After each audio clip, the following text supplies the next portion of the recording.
നമ്മുടെ നാട്ടിൽ സാധാരണ തെമ്മാടികൾ സ്വീകരിക്കുന്ന നില ചില തെമ്മാടി രാഷ്ട്രങ്ങൾ ഇപ്പോൾ സ്വീകരിക്കുകയാണ്. ആ തെമ്മാടി രാഷ്ട്രങ്ങൾക്ക് നേതൃത്വം കൊടുക്കുന്നത് അമേരിക്കൻ സാമ്രാജ്യത്വമാണ് എന്നതാണ് ഏറ്റവും മനുഷ്യർ ഭേദചിന്തകൾക്ക് അതീതമായി പരസ്പരം താങ്ങും തണലുമാകുന്ന കേരള മാതൃക. അതാണ് വീണ്ടും ലോകശ്രദ്ധ ആകർഷിക്കുന്നത്. വിദ്വേഷങ്ങളില്ലാതെ പരസ്പര സ്നേഹത്തോടെ മനുഷ്യർ ഇടകലരുന്ന ഇടങ്ങളെല്ലാം ചിലരെ അസ്വസ്ഥരാക്കാറുണ്ട്. അവരാണ് കേരളത്തിനെക്കുറിച്ച് വ്യാജ നിർമ്മിതികൾ, വ്യാജ പ്രചരണങ്ങൾ, അതിനുവേണ്ടിയുള്ള സിനിമകളടക്കം നിർമ്മിക്കുന്നത്. നമ്മുടെ നാട്ടിൽ എല്ലാവരും ഒരു തരത്തിലുള്ള ഭേദചിന്തയും ഇല്ലാതെ ജീവിക്കാൻ ആഗ്രഹിക്കുന്നവരാണ്. അവർക്കെല്ലാം ഇത്തരം നടപടികളോട് പൂർണ്ണ സഹകരണമാണുള്ളത്. വളരെ ദുഃഖകരമായ ഓർമ്മകൾ നമ്മുടെ മനസ്സിൽ തിങ്ങി വരുന്നുണ്ടെങ്കിലും ദുരന്തത്തിൻ്റെ, എന്നാൽ എല്ലാവരും നിറഞ്ഞ സന്തോഷത്തിലാണ്. ഇവിടെ പുതിയ വീടുകളിൽ താമസിക്കുന്നതിനെക്കുറിച്ചാണ് നാം ആലോചിക്കുന്നത്. എന്നാൽ ഇതേ നിമിഷം താമസ സ്ഥലത്ത് നിന്ന് ആക്രമിക്കപ്പെടുന്നവർ, കൊല ചെയ്യപ്പെടുന്നവർ നമ്മുടെ ലോകത്തിൻ്റെ വിവിധ ഭാഗങ്ങളിൽ ഉണ്ടാവുകയാണ്. വല്ലാത്ത നടുക്കത്തിലാണ് നമ്മുടെ നാടും ലോകവും ഇപ്പോഴുള്ളത്. മനുഷ്യർ തമ്മിൽ പാലിക്കുന്ന മര്യാദ പോലെ തന്നെ രാജ്യങ്ങൾ തമ്മിൽ മര്യാദകൾ പാലിക്കേണ്ടതുണ്ട്. ഒരു രാജ്യത്തിൻ്റെ അതേ അഭിപ്രായം തന്നെ ആവണം മറ്റൊരു രാജ്യത്തിന് എന്ന് നിർബന്ധിക്കാനാവില്ല. പക്ഷേ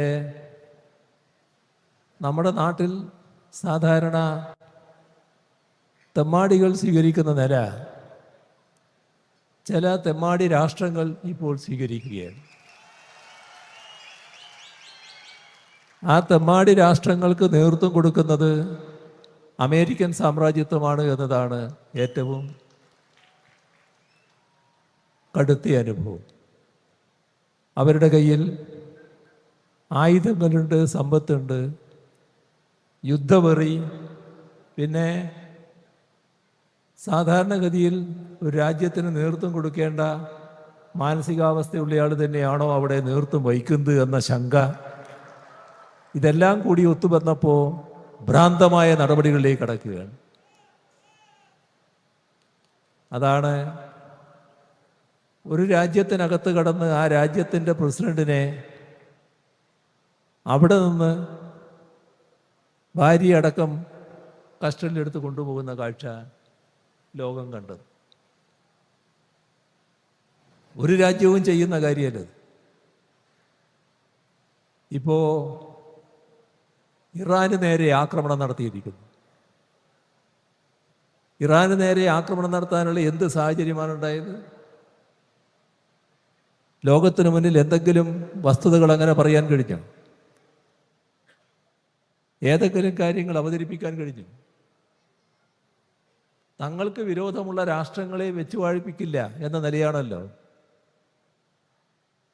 ഒരു രാജ്യത്തിൻ്റെ പരമാധികാരിയായി ആ രാജ്യം കണക്കാക്കുന്ന ആയത്തുള്ള ഖൊമേനിയെ അദ്ദേഹത്തിൻ്റെ വീട്ടിൽ അദ്ദേഹത്തിൻ്റെ മകളെയും കൊച്ചുമോളെയും മകളുടെ ഭർത്താവിനെയും എല്ലാം കൂടെ ചേർത്ത് കൊല്ലുന്ന നില. ഇന്നത്തെ ആധുനിക സാങ്കേതിക വിദ്യ മേലെ നിന്ന് നിങ്ങൾ എവിടെയുണ്ട് എന്ന് കൃത്യമായി മനസ്സിലാക്കാൻ പറ്റും. അങ്ങനെ മനസ്സിലാക്കിക്കൊണ്ട് ആയുധം പ്രയോഗിക്കാൻ പറ്റുന്ന വിദ്യകൾ, സാങ്കേതിക വിദ്യകൾ അമേരിക്കൻ സാമ്രാജ്യത്തിൻ്റെയും മറ്റും കയ്യിലുണ്ട്. അത് വെച്ച് ഒരു രാഷ്ട്രത്തിൻ്റെ പരമാധികാരിയായി ആ രാഷ്ട്രം കണക്കാക്കുന്ന വ്യക്തിയെപ്പോലും കൊല ചെയ്യാൻ തയ്യാറാവുകയാണ്. എത്ര ഇതുപോലുള്ള അതിക്രമങ്ങൾ! എന്താണിപ്പോൾ അതിൻ്റെ ഭാഗം? നമ്മുടെ നാട്ടിൽ നല്ലൊരു ഭാഗം കുടുംബങ്ങൾ ഇപ്പോൾ വലിയ പ്രയാസത്തിലാണല്ലോ, ഉത്കണ്ഠയിലാണല്ലോ. വേവലാതിയിലാണല്ലോ. മകനും മകളും വേണ്ടപ്പെട്ടവരും എല്ലാം പലരും ഗൾഫ് നാടുകളിൽ ജോലി ചെയ്യുന്നുണ്ടല്ലോ. അവിടങ്ങളിലെല്ലാം പ്രശ്നങ്ങളായി വന്നല്ലോ. ഇത്തരം കാര്യങ്ങളെ അപലപിക്കാൻ തയ്യാറാവണ്ടേ? ഞാനിന്ന് പ്രധാനമന്ത്രിക്ക് കത്തയച്ചിട്ടുണ്ട് ഈ കാര്യത്തിൽ അടിയന്തര ഇടപെടൽ വേണമെന്ന് പറഞ്ഞുകൊണ്ട്. നമ്മുടെ നാടിൻ്റെ ഉത്കണ്ഠ, നമ്മുടെ സഹോദരങ്ങൾ ലക്ഷക്കണക്കിലാണ് ഗൾഫ് നാടുകളിലുള്ളത്. അവരെല്ലാം വല്ലാത്തൊരു അരക്ഷിതാവസ്ഥയിലാണ്. ഇതെല്ലാം ഉണ്ടാക്കി വെച്ചത് ഈ അമേരിക്കൻ സാമ്രാജ്യത്വത്തിൻ്റെ ഭ്രാന്തമായ നടപടികളാണ്. അവർക്കതിനു പറ്റിയ ചങ്ങാതി മറ്റൊരു ലോകതെമ്മാടി ഇസ്രയേൽ. ഈ രണ്ടു കൂട്ടരും കൂടിയാണ് ഇതെല്ലാം കാട്ടിക്കൂട്ടുന്നത്. അമേരിക്കൻ സാമ്രാജ്യത്വം കാണിക്കുന്ന ഇത്തരം കാര്യങ്ങൾക്കെതിരെയുള്ള ശക്തമായ വികാരം നാം ഒന്നടങ്കം പ്രകടിപ്പിക്കേണ്ടതാണ് എന്നുകൂടിയാണ് എനിക്ക് ഈ ഘട്ടത്തിൽ പറയാനുള്ളത്. ലോകത്തെവിടെയായാലും ഏത് സമയത്തും 24 വാർത്തകളും ഓഗ്മെന്റഡ് റിയാലിറ്റി പാക്കേജുകളും എക്സ്പ്ലെയിനറുകളും വിശദമായി കാണാൻ ഞങ്ങളുടെ യൂട്യൂബ് ചാനൽ നിങ്ങൾക്ക് സബ്സ്ക്രൈബ് ചെയ്യാം.